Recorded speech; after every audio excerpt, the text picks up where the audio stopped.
Hello guys, and today we continue our favorite series when we learn more about Russian geography based on the destructions of military objects there. All the materials carefully provided by the brave Ukrainian forces who, with limited resources using just Ukrainian drones, are able of neutralizing some really evil Russian targets. Hopefully one day our allies will allow Ukraine to strike back, because literally it's quite difficult to win a war without coming to a country that initiated the war. Look back in the Second World War, in the First World War.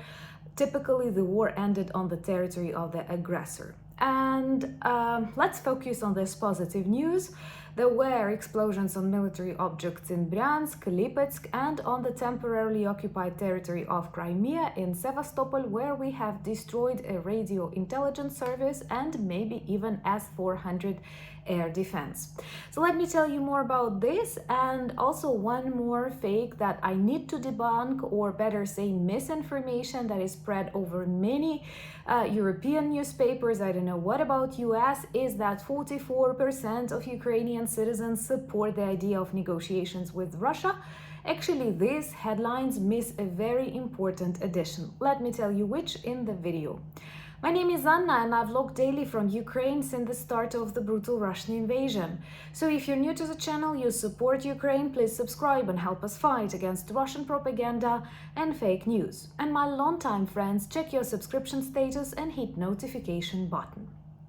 Tonight it was loud in many Russian regions, and it is actually described in Russian media as a massive attack on the Russian Federation, when in reality it is a massive attack on Russian military objects, because Ukrainians follow the rules, unfortunately have to follow some totally unjust limitations, but we only work with Ukrainian drones and with legitimate targets.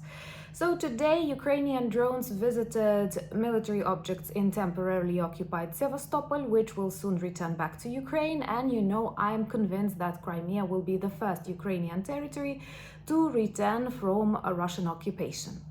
And there, Ukrainian drones targeted a radio intelligence service that was used to monitor the area around, and potentially S-400 air defense system.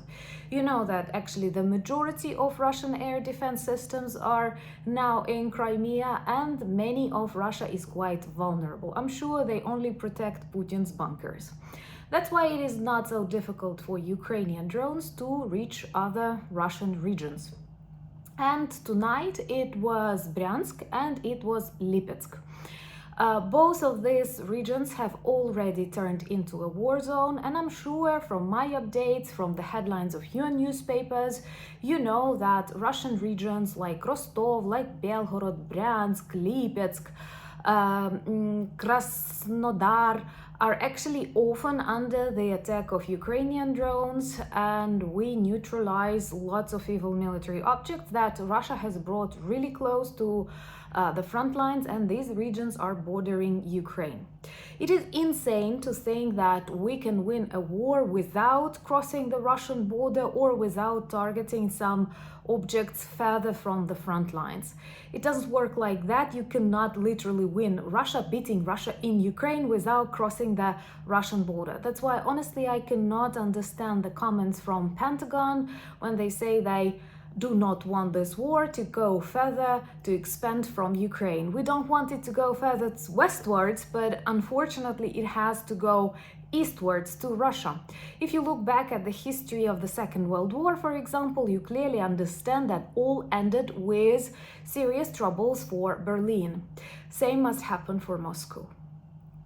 Remember to subscribe if you're new to the channel, to demonstrate your solidarity and help us spread more information about Ukraine. This is indeed very important.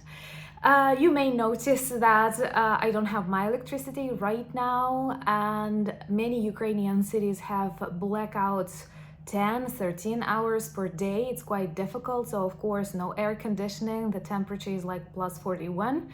But we are not wimping, if that's the correct word, because we do understand we need to win this war and we need Russia's complete defeat. That's why it was super triggering, and it actually made me quite nervous that many of you have sent me emails and links to articles in your media that 44% of Ukrainian people want negotiations with Russia according to surveys. And all of these headlines miss an extremely important addition. First of all, this survey was conducted in the Ukrainian RIA. It did not include the military, but 44% of Ukrainians think that negotiations with Russia are possible based on the demands of Ukraine. Only on the demands and like Ukraine peace plan. So no one in Ukraine considers any negotiations with Russia according to Russia's demands. So what you have to understand is that 44% of Ukrainians potentially consider negotiations with Russia possible on Ukraine's terms. This means like all of Russian out of Ukraine, all of Ukrainian territories back, and so on. Actually, 90% of Ukrainians say this war can only end with all of Ukrainian territories back. And I mean Luhansk, Donetsk, and Crimea. So 56% of Ukrainians say no to negotiations even on the conditions of Ukraine, because we want to see the complete defeat of Russia. That's the only way for Ukraine to continue living, rebuilding, and actually for many European countries to feel safe and sound, and also for the United States. Because believe me, in this world, especially in the 21st century, everything is so interconnected, and I'm sure the majority of smart citizens already feel this, how bad it is to be dependent on China, to be dependent on Russia, to be dependent on various transport routes if we have criminals, if we have various like bullies and aggressors influencing our trade, our lifestyle, and so on. So I don't know why media works like that. I am very dissatisfied and irritated, honestly, with the way media covers Russian war in Ukraine, because they want these clickbites. And then you get 44% of Ukrainians are for the negotiations on Ukraine's conditions. Actually, it could have been like 100, because at this moment, it goes without saying that Ukraine will never accept Russia's demands, and Russia will never accept Ukraine's demands. So literally this is talking about nothing, but it was interesting to see. And 56% do not support any kind of negotiations. So it's not that we are ready to give up territories or something. No, it's about dictating Ukrainian conditions to Russia. Just the very idea of negotiations. 90% of Ukrainians demand all of Ukrainian territories back. You know that lots of political leaders, they want to influence Ukraine, maybe 2014, maybe something like that. No, Ukrainian people will not accept that. And you know, I was listening to one Ukrainian vlogger whom I respect a lot. He's a political observer, he's a famous journalist, and I liked one of his answers when asked, what will Ukraine do if the support changes, if, for example, new political leaders after the elections will not support Ukraine's fight against Russia? His answer was obvious, and I 100% share this opinion with him. We will continue fighting, with or without your support. It's not a choice for us. It's an existential fight. Believe me, those people who are on the occupied territories, they are dying. They are being executed. They are being tortured. They are being forced to join Russian army and to go kill Ukrainians or die for Russia. You may say, how come they have mechanisms? They can, for example, take away your child or threaten that they will take your child for adoption to Russia or some other reasons. Believe me, or tortures. Things can happen, and that's why it is vital to save Ukraine, because you don't want like half of its population dead and half of its population fighting against you. And for us, it's not the question whether you continue helping us and we continue fighting. Of course, that is important, that helps us live, that helps us win, but even without this support, we will continue fighting. And oh my God, I so much want more and more people to understand it's not a foreign alien war for you. I often hear how many try to escape from this, and they actually say, well, that's not our war. Russia fights against freedom, against democracy. Russia fights against international agreements, against internationally recognized borders. If we accept that by violence you can change borders of the country in Europe in the 21st century, be prepared, this is not the last change, because authoritarian regimes will see that by force you can achieve everything. Oh my God, people, please understand that. It's not just about, I don't know, something tiny. It's global. It's about rules. Either we follow the rules, we cooperate, we recognize agreements, freedom, we respect diversity, or we destroy everything by force. And that's what Russia does, and that's the message to the world when they actually say they are ready to nuke European capitals.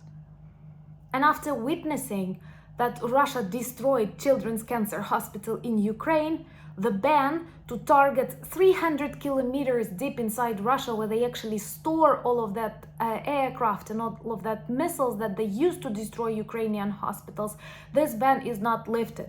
So they say they will bomb your capitals with nuclear weapons, and you say, let's not escalate and let's not let Ukraine prevent strikes on its children's hospitals. I was also devastated when media did not cover this hit on the hospital to the extent that it should.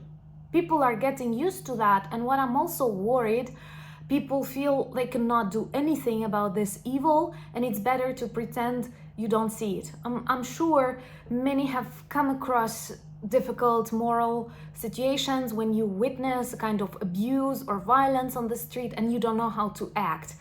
Are you strong enough, brave enough to interfere and protect someone, or you prefer walk by? And unfortunately, there are many who walk by. But this also means that by walking by, you not only sacrifice the victim, you also keep the criminal on your streets. And one day he can approach you, your daughter, or something like that.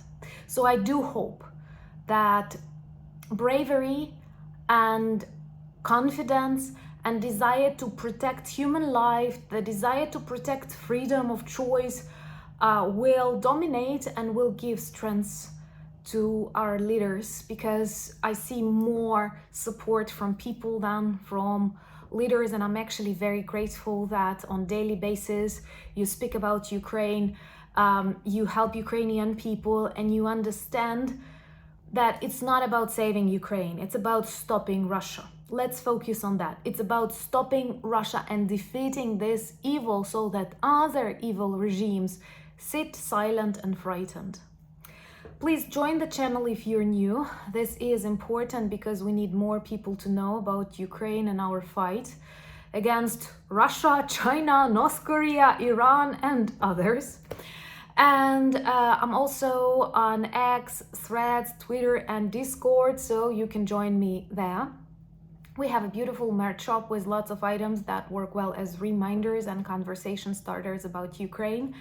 And thank you so much for buying me coffees, becoming patrons and sponsors of the channel. Sometimes I do feel very demotivated, and I feel very like honestly today, because there is lots of misinformation, there is lots of weakness in the words of our allies, there are lots of bad things going on, like no electricity, very weak internet, and you feel like bad that like even your voice is silenced and comments disappearing. You know, it happens from time to time, and many things happening, and you really feel down. But then I read your comments, I read your words, I recognize your names and that you are with me during all these challenging times, and I'm very, very grateful. Slava Ukraini!